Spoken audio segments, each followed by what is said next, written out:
Bapak, Ibu, dan Saudara terkasih di dalam Tuhan, salam jumpa kembali dalam Renungan Harian GKI Sangkrah, tanggal 3 Agustus 2022 dengan tema, Di Manakah Yesus? Saat ini kita akan sama-sama merenungkan pemberitaan firman Tuhan. Karena itu, marilah kita meminta pertolongan Roh Kudus, agar kita dimampukan dalam menghayati perenungan firman Tuhan pada hari ini. Mari kita sama-sama bersatu di dalam doa. Tuhan, kami mengucap syukur untuk segala berkat yang Kau berikan kepada kami pada hari ini. Kiranya Engkau memberkati kami dengan Roh Kudus-Mu agar kami bukan hanya mendengar saja Tuhan, tetapi kami juga dapat melakukannya dalam kehidupan sehari-hari. Dan ajarlah kami untuk mengerti firman-Mu pada hari ini, dan juga berkatilah kami anak-anak-Mu dalam belajar untuk menghayati keberadaan-Mu di dalam hidup kami. Kami mengucap syukur Tuhan Yesus. Amin. Lalu mereka pun akan menjawab dia, katanya, Tuhan, bila manakah kami melihat Engkau lapar, atau haus, atau sebagai orang asing, atau telanjang atau sakit, atau dalam penjara dan kami tidak melayani Engkau? Maka ia akan menjawab mereka, Aku berkata kepadamu, sesungguhnya segala sesuatu yang tidak kamu lakukan untuk salah seorang dari yang paling hina ini, kamu tidak melakukannya juga untuk aku. Demikianlah firman Tuhan, berbahagialah kita yang mendengar dan melakukannya dalam kehidupan sehari-hari. Sebagai orang Kristen, seringkali kita suka bertanya-tanya, di manakah Yesus? Padahal tanpa kita sadari, Yesus selalu hadir dan dekat dengan kita di sekitar kita. Yang menjadi pertanyaannya adalah hadir dalam wujud apa dan siapa. Oleh karena itu, melalui perikop ini kita akan sama-sama belajar bagaimana menghayati kehadiran Yesus di dalam hidup kita. Perikop ini merupakan bagian dari pengajaran Yesus tentang akhir zaman. Ketika Yesus mengajar murid-muridnya di Bukit Zaitun, dan Yesus memberikan pengajaran dengan menggunakan perumpamaan kedatangan anak manusia yang kedua kalinya. Kedatangan anak manusia yang kedua kalinya ini hadir sebagai hakim kepada bangsa-bangsa. Dan anak manusia ini akan memisahkan antara domba-domba di sebelah kanan dan juga kambing-kambing di sebelah kiri. Mengapa demikian Bapak Ibu?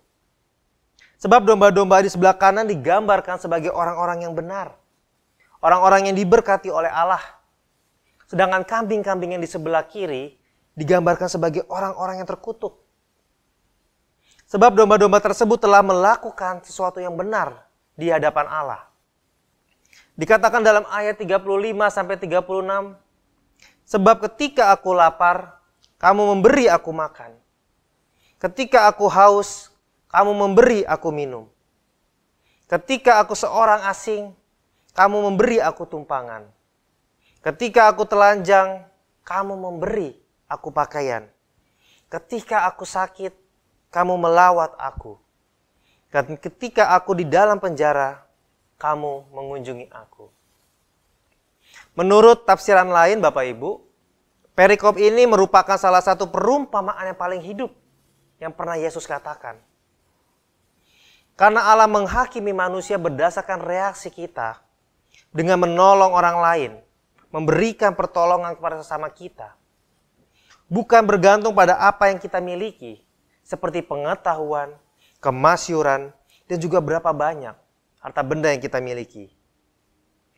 Kata sesama dalam ungkapan ini, jika kita lihat secara luas Bapak Ibu, seharusnya tidak hanya dimaknai sebagai sesama kita satu golongan, satu suku, satu ras, satu bangsa.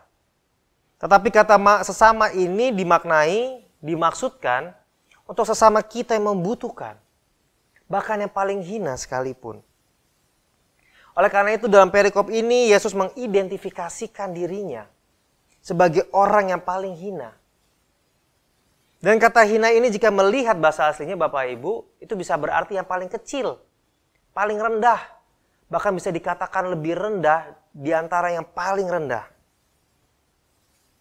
Dan orang yang hina itu tidak lain adalah orang-orang yang lapar, orang-orang yang haus, orang-orang yang telanjang, orang-orang yang sakit, orang asing, dan juga orang-orang di dalam penjara. Seakan-akan Yesus mau berkata kepada kita, aku tidaklah jauh. Dan jikalau kamu mencari aku tidak pergi kemana-mana. Sebab aku ada di dekat kamu. Artinya Bapak Ibu, kita dapat menjumpai Yesus melalui orang-orang yang membutuhkan pertolongan kita. Melalui orang-orang yang berduka, orang-orang yang sakit, dan juga orang-orang yang terpinggirkan. Dan melalui pertolongan yang kita berikan kepada mereka, kita dapat berjumpa dengan Yesus. Dan pertolongan itu tidak melulu kita lakukan dengan hal yang besar Bapak Ibu. Bisa dimulai dari hal yang kecil, dari hal yang sederhana, dengan memberi makan mereka yang kelaparan, ataupun membantu mereka yang membutuhkan, dan bahkan orang yang paling hina sekalipun. Ketika kita mengasihi dan beriman kepada Tuhan Bapak Ibu, tidak cukup sekedar, oh kamu lapar ya, kalau gitu mari kita sama bersatu dalam doa agar kamu kenyang. Tidak bisa begitu Bapak Ibu. Bahkan iman kepada Tuhan haruslah terwujud lewat perbuatan yang nyata.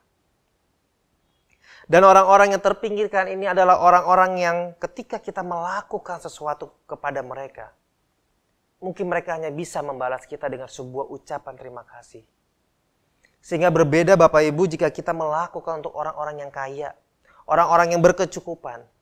Sebab kita tahu, pasti mereka akan membalas apa yang kita lakukan kepada mereka.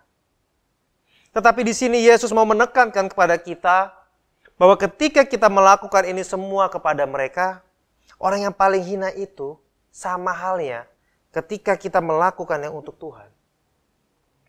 Jadi penghayatan iman yang kita hayati adalah melihat Tuhan ada di dalam diri setiap orang, khususnya bagi mereka yang membutuhkan.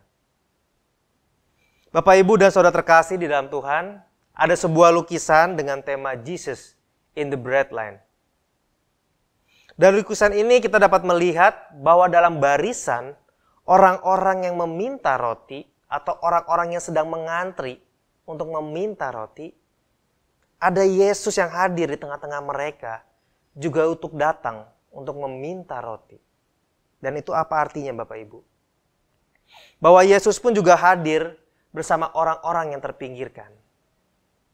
Oleh karena itu mari kita sama-sama menjadi saluran perjumpaan sesama kita dengan Kristus.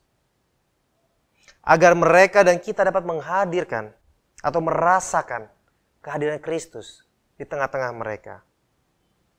Kiranya Tuhan memberkati dan menyertai kita semua. Amin. Mari kita kembali berdoa bersama-sama.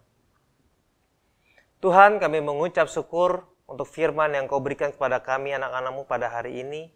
Kiranya melalui perenungan firman pada hari ini kami dapat menyadari, kami dapat melihat keberadaan-Mu ya Tuhan, melalui diri orang-orang di sekitar kami, terutama bagi mereka yang membutuhkan, khususnya mereka yang seringkali dianggap orang paling hina, mereka orang-orang yang kelaparan, mereka orang-orang yang sakit, mereka orang-orang yang berduka, mereka orang-orang asing dan juga orang-orang di dalam penjara.